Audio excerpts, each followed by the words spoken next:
Todos llevamos una sombra, y cuanto menos se encarne en la vida consciente del individuo, más negra y densa es. Si una inferioridad es consciente, siempre hay una oportunidad de corregirla. Pero si se reprime y se aísla de la conciencia, nunca se corrige y puede estallar repentinamente en un momento de inconsciencia. En cualquier caso, forma un obstáculo inconsciente que frustra nuestras intenciones más bien intencionadas. Carl Jung habla de dos tipos de sombras: la sombra personal, el lado oscuro desconocido de nuestra personalidad, y la sombra colectiva, el lado oscuro desconocido de la sociedad. Comenzando con la sombra personal, Carl Jung la llama lo que una persona no desea ser. Representa atributos y cualidades desconocidas o poco conocidas del ego. Es la suma de todas esas cualidades desagradables que nos gusta ocultar de nosotros mismos. La sombra contiene inferioridades que todos tenemos, pero preferimos no saber. Parecen débiles, socialmente inaceptables o incluso malvadas. La sombra es más visible cuando uno está dominado por la ansiedad u otras emociones. Cuando no queremos asimilar lo que despreciamos, lo proyectamos en los demás.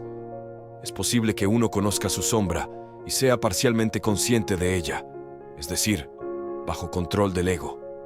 Sin embargo, muchas personas se niegan a reconocer su sombra de tal manera que el ego ni siquiera es consciente de su comportamiento sombrío y por lo tanto no tiene posibilidad de controlarlo. En estas condiciones, la sombra es autónoma y puede manifestarse en estados de ánimo inexplicables, irritabilidad y crueldad. A lo largo de sus escritos, Carl Jung hace referencia a la importancia de desarrollar la conciencia de la sombra en la psicoterapia y sus proyecciones en la vida del individuo. Aunque la sombra suele ser percibida como negativa, también puede ser positiva. De hecho, explorar nuestra sombra nos da acceso a muchas cualidades positivas. Carl Jung escribió que la sombra muestra una serie de cualidades buenas, como instintos normales, reacciones apropiadas, percepciones realistas, impulsos creativos, etc. Una de las colaboradoras más cercanas de Jung, Marie-Louise von Franz, escribió: la sombra no siempre es necesariamente un oponente. De hecho, es exactamente como cualquier ser humano con el que uno debe llevarse bien, a veces cediendo, a veces resistiendo, a veces dando amor, según lo requiera la situación. La sombra se vuelve hostil solo cuando se ignora o se malinterpreta. La sombra contiene todo tipo de cualidades, fortalezas y potenciales, que si no se exploran, nos llevan a un estado de empobrecimiento en nuestra personalidad, creando obstáculos inconscientes que inhiben el crecimiento y la incorporación de estas buenas cualidades que yacen latentes en nuestra psique. Por ejemplo, una persona podría creer que ser asertivo es ser grosero o agresivo, perdiendo así las cualidades de confianza y la capacidad de expresarse de manera honesta y respetuosa, lo que a su vez puede llevar a una menor proactividad, dificultades para obtener un aumento de sueldo o ascenso laboral, problemas con el dinero, entre otros. Entonces, cuando una persona se encuentra con alguien asertivo, en el fondo siente resentimiento y culpa, lo que hace que su sombra sea más oscura y densa. Estos aspectos valiosos deben ser asimilados en la experiencia real y no reprimidos. Y es responsabilidad del ego abandonar su orgullo. Es lo que parece ser una crítica a nuestro carácter desde el inconsciente, un juez interno de nuestro propio ser que nos reprocha. Y el resultado suele ser un incómodo silencio. Debemos identificar los contenidos de la sombra e integrarlos en nuestra personalidad. Este es el proceso de la realización de la sombra, también conocido como trabajo con la sombra. Aquí comienza el arduo y prolongado trabajo de autodesarrollo. Uno debe entablar largas y difíciles negociaciones con la sombra, un trabajo que podríamos decir que es el equivalente psicológico a los trabajos de Hércules. A través del trabajo con la sombra, se puede observar la sombra externamente al prestar atención a las reacciones emocionales y al ser radicalmente honesto acerca de las interacciones con los demás, e internamente al explorar los sueños. Esto permite iluminarse y reduce el potencial destructivo de la sombra, no tanto, por así decirlo, luchando contra la oscuridad, sino llevando la oscuridad a la luz a la oscuridad. Como escribió Jung, no hay luz sin sombra y no hay totalidad psíquica sin imperfección. No se debe buscar la perfección, sino la totalidad de la personalidad. El proceso de individuación a lo largo de la vida crea un equilibrio entre los reinos consciente e inconsciente, alineando el ego con el sí mismo, la totalidad de la personalidad. Por más aterrador u oscuro que sea enfrentar nuestra sombra, encontrar la verdad trae alivio. El discernimiento de la verdad es el proceso de autenticidad, una excavación minuciosa en las profundidades de nuestro ser para explorar las posibilidades y limitaciones, distorsiones y partes enterradas y a menudo olvidadas de nosotros mismos y nuestras habilidades. Sin embargo, la mayoría de las personas son demasiado indolentes para pensar profundamente, incluso en aquellos aspectos morales de su comportamiento de los que son conscientes, y mucho menos considerar cómo el inconsciente los afecta. La sombra también puede consistir en factores que se originan fuera de la vida personal del individuo. Aquí es cuando nos encontramos con la sombra colectiva, el lado oscuro, o los aspectos desconocidos o poco conocidos de una sociedad y cultura. La sombra colectiva se refiere a un aspecto enorme, multidimensional, a menudo espeluznante y elusivo de la vida humana, a una inmensidad de daño infligido por los seres humanos entre sí y al mundo natural, y a las vastas secuelas de dicho daño en generaciones posteriores. Encontramos la sombra colectiva en la proyección de oscuridad e inferioridad, en la violencia y opresión, en la invisibilidad del sufrimiento actual, en la negación de la responsabilidad actual. Debemos entender que el material de la sombra colectiva puede manifestarse de manera brutal en guerras, masacres y genocidios. También puede ocultarse bajo los atractivos mantos de la actividad misionera, como la imposición del uso de determinados idiomas y religiones, en las que al final no estamos de acuerdo. Como ocurre con todo el material de sombra, ya sea individual o colectivo, su existencia e influencia pueden ser omnipresentes sin ser evidentes.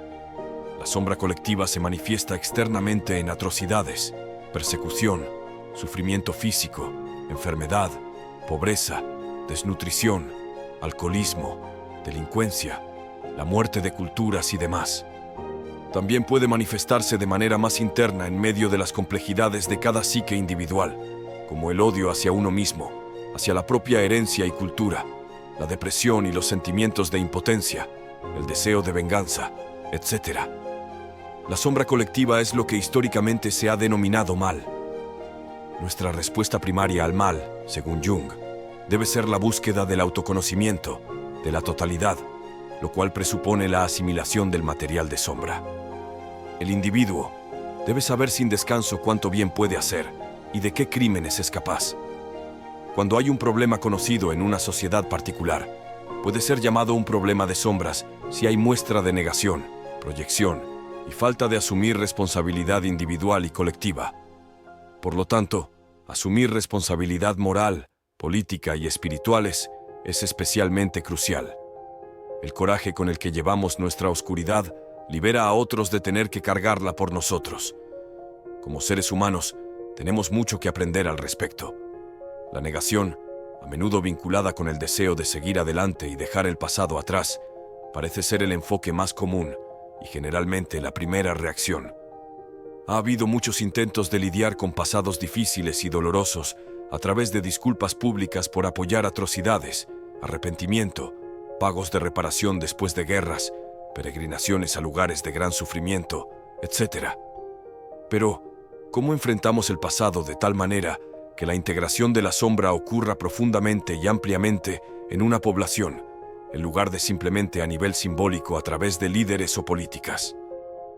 Recordar y hablar de lo que a menudo parece indecible es inevitablemente un proceso doloroso para las víctimas y los perpetradores, los espectadores y los testigos.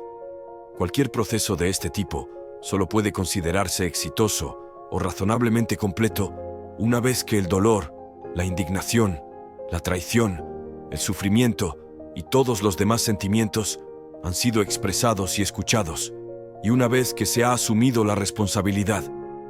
Contar la verdad es la forma más deseable y factible de enfrentar un pasado difícil.